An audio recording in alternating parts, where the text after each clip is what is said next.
சொல்லுங்கம்மா, நல்லா இருக்கீங்களா? மீனாட்சி எப்படி இருக்கா? யோ, உன்னை நான் பணம் கேட்டேனா? நீயே தானே கொடுத்த, எதுக்கு அப்படி பண்ண? அம்மா, வார்த்தை விடாதீங்க, மரியாதை முக்கியம். கொடுத்த பணத்துல கள்ள நோட்டு கலந்த உனக்கு என்னையா மரியாதை வெடி கிடக்கு? இத நான் சொன்னேன்னா போலீஸ் ஓ வீட்டுக்கு வரும், மான மரியாதையெல்லாம் கெட்டு போயிடும். சொல்லவா? சொல்லியா? சொல்லவா வேணாமா? என்னம்மா, என்ன பேசுறீங்க?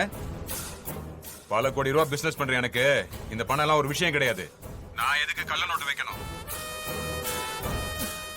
ஏங்க, நான் ரம்யா பேசுறேன். என்ன பேசிட்டு இருக்கீங்க? ஆதிக்கு மீனாட்சியை கட்டி கொடுக்க மொத்த சொத்தையும் கொடுக்க தயாரா இருக்கும். அதர் எப்படி கள்ள நோட்டு வைப்பாங்க? தப்பானா நீங்க உதவி செய்ய மாட்டீங்கன்னு தெரியாதா? புரியாம பேசாதீங்க. ஏங்க, பாண்டி மாமாவை போலீஸ் புடிச்சிட்டாங்க. அவரு என்ன பண்றாருன்னு கூட தெரியல. மாமா ரொம்ப பாவம். வேற எங்க தப்பு நடந்திருக்கு என்னன்னு விசாரிங்க. அதை விட்டுட்டு ஏன் வீட்டுக்காரரை குறை சொல்லாதீங்க. நல்லா இருக்காது, சொல்லிட்டேன்.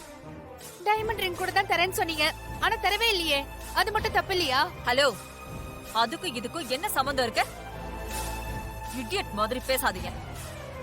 வாசு, பணம் என்ன ஏதுன்னு எதுவும் என்னால சொல்ல முடியாது. சொன்னா நீயும் நானும் கூட்டுன்னு தெரிஞ்சு போயிடும்.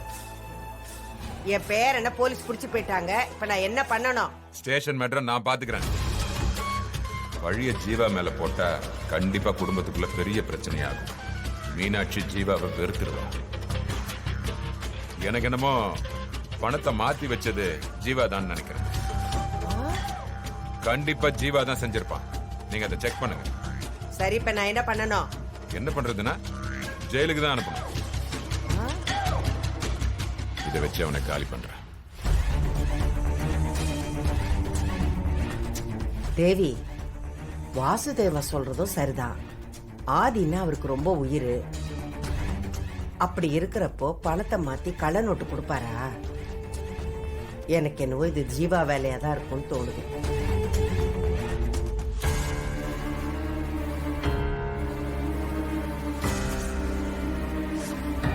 அம்மாச்சி, அன்னைக்கு ஒரு நாள் ரூம்குள்ள உள்தாப்பா போட்டுக்கிட்டு தியானம் பண்றேன்னு ஒரு டிராமா பண்ணாங்கல்ல, அன்னைக்குதான் பணத்தை மாத்திருக்கணும்.